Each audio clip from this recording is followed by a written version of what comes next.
Hello from the art closet in southern Arizona. Oh boy, I've had to restart this like 3 times. Um, the yarn closet in southern Arizona. Do you notice the difference? In my room? What are we noticing? What are we noticing? What are we noticing? Well, you probably noticed that I wasn't here last week. 3 weeks ago, my dad had a week where he was in the ER 3 times. He had a fall where he was trapped in his bathroom. He got shingles, passed kidney stones, had all kinds of issues. And he's now gone significantly downhill in kidney function and altogether function.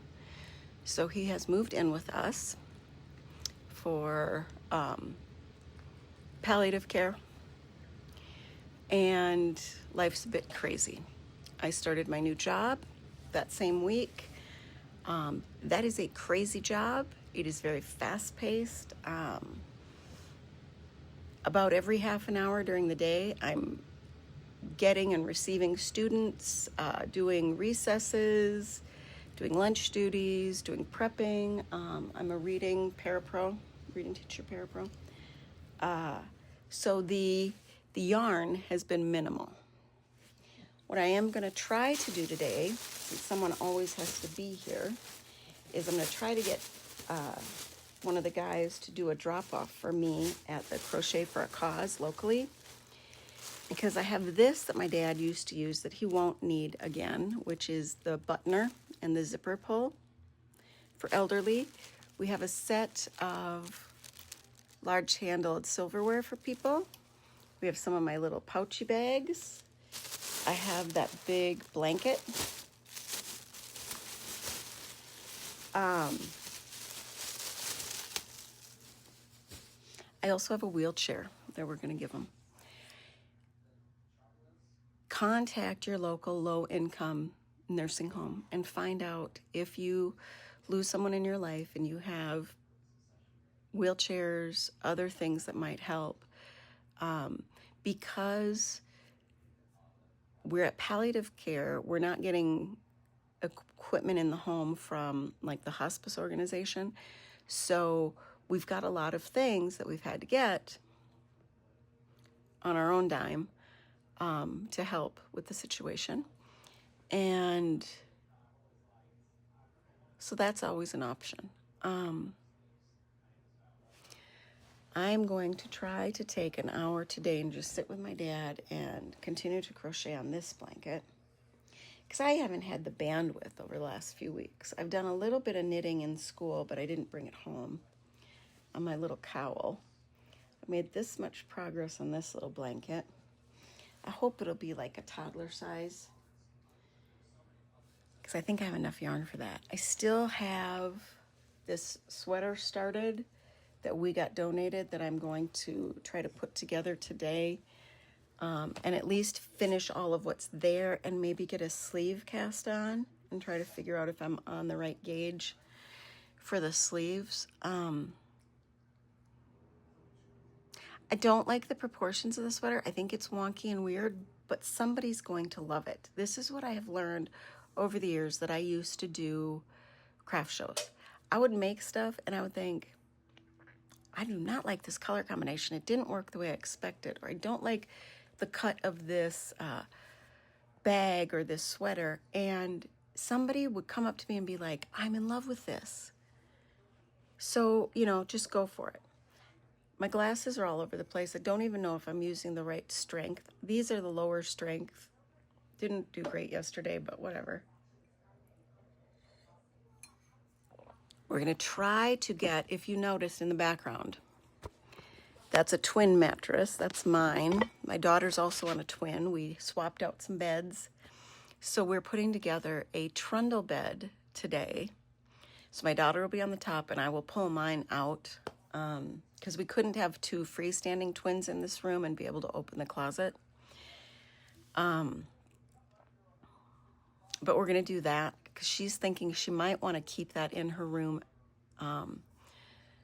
long term, because she likes the option of that second bed.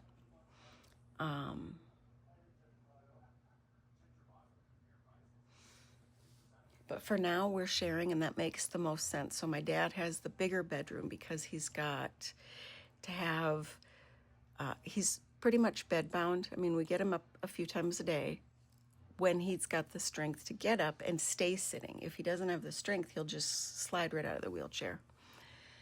So that's a thing.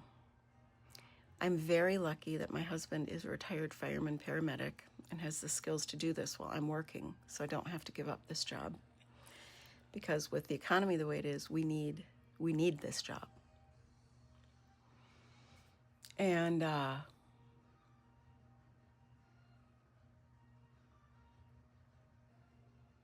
we're all exhausted. My kids are having all the feels, and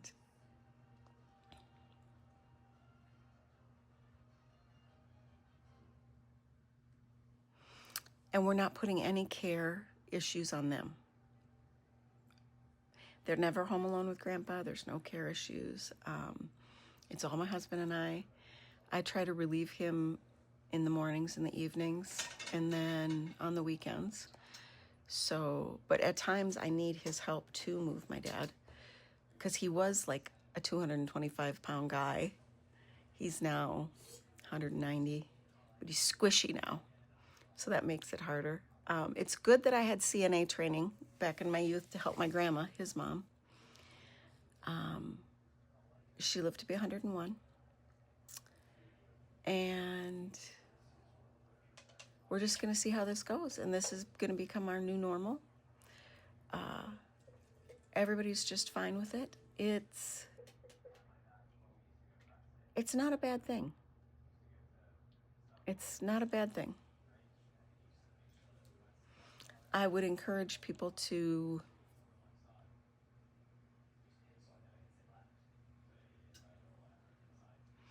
contemplate, if you've got somebody like we do that can handle it, how you can help your elderly people, even short term. And that's one of the things is this going to be short term or not? We're not sure. That's why we're making some accommodations to like the bed situation, so that it functions. If this is just short term and then we get back to before normal, it all depends. It all depends. Shingles is a beast. It's a beast of a thing in the elderly. Throw that on the same week that you've got kidney stones. He had a severe dip in potassium.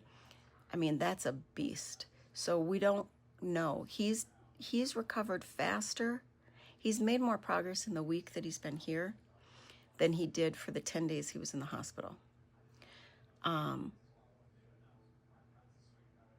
I think we need to, sometimes in this culture in America, we need to recognize that. The hospital and the nursing home facilities aren't always the best thing to spark that life in a person. And I know it's ungodly difficult, and I know the majority of the times it falls on the woman. My husband just happens to have those medical skills and is retired, so we are very lucky. Very lucky. And we are counting those blessings and showing that gratitude every moment. I mean, I have a lady that the same day my dad had his first collapse, her dad also collapsed. They're about the same age. But because she's out of state, there's nothing she can do. The brother that lives near them is not real. He's single. How else do I say it? He's single. He's a man. So, I mean, we're really lucky. It makes me grateful for the choice that I made 15 years ago to come back and live by my parents. Not only for the help that they've given me in this time, but for the help that I can now give them. And so if things are sporadic, now you know why.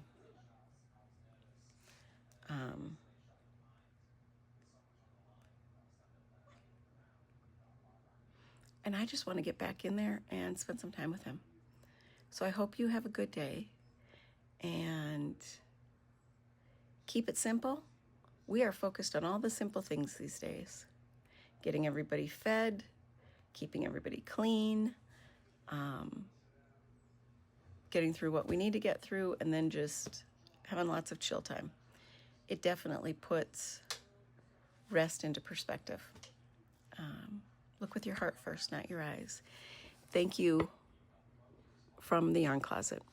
I appreciate you beyond a measure.